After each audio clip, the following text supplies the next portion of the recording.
अनंत प्रतीक्षा ने लिखा है, प्रणाम।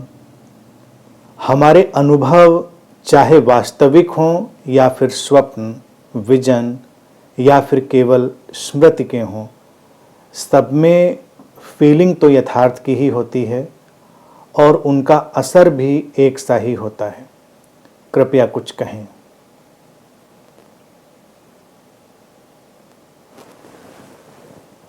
हम अपने जागृत जीवन में जो अनुभव करते हैं उसका भी परिणाम हमारे ऊपर होता है। हम अपनी स्मृतियों में जो अनुभव करते हैं उसका भी परिणाम होता है। स्वप्न में और विजन्स में घटे अनुभव भी अपना परिणाम डालते हैं। हमारा जो मस्तिष्क है वो एक प्रोग्राम की तरह काम करता है।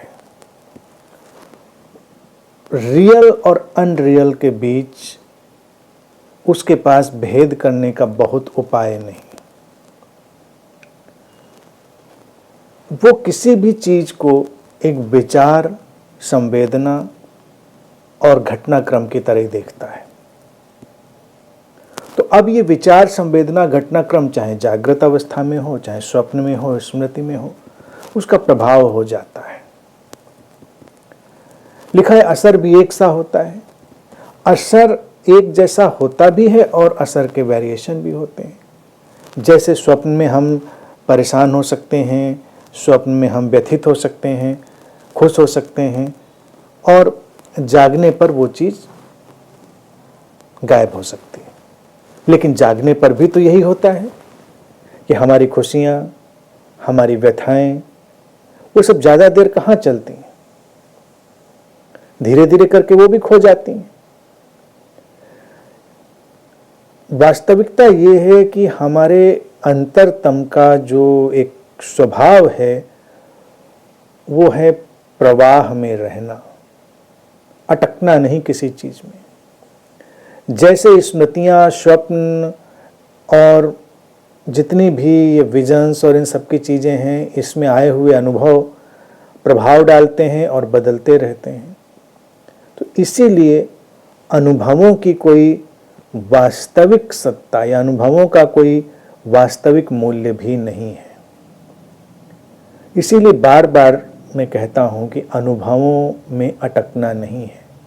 अनुभवों को आने देना है, उनके सार को ग्रहण कर लेना है और उससे आगे चले जाना है। अब ये सार तुमने स्वप्न में ग्रहण किया, जागृत अवस्था में ग्रहण किया, अपनी स्मृति से ग्रहण किया, इस बात से कोई अंतर नहीं पड़ता। और सार ना ग्रहण करके अगर तुम अपने को परेशान करने वाली कोई चीज ग्रहण कर लो तो वो भी जीवन का हिस्सा बन जाएगी। तो हमारे पास चुनाव जो होता है वो ये होता है कि हम अपने जीवन को सकारात्मक ढंग से प्रभावित करने वाली चीजों का चुनाव करेंगे या जीवन को उलझाव में डालने वाली चीजों का। अनुभवों को जीवन को सुलझाने की प्रक्रिया की तरह देखें तो उचित होता है। अनुभवों से अपने आप को बोझिल करना और अनुभवों से अपने आप को नए सिरे से उलझा लेना, इसका कोई भी औचित्य नहीं है, इसका कोई मूल्य भी नहीं है। तो इस दृष्टि से हम इस सारे घटनाक्रम को देख सकते हैं।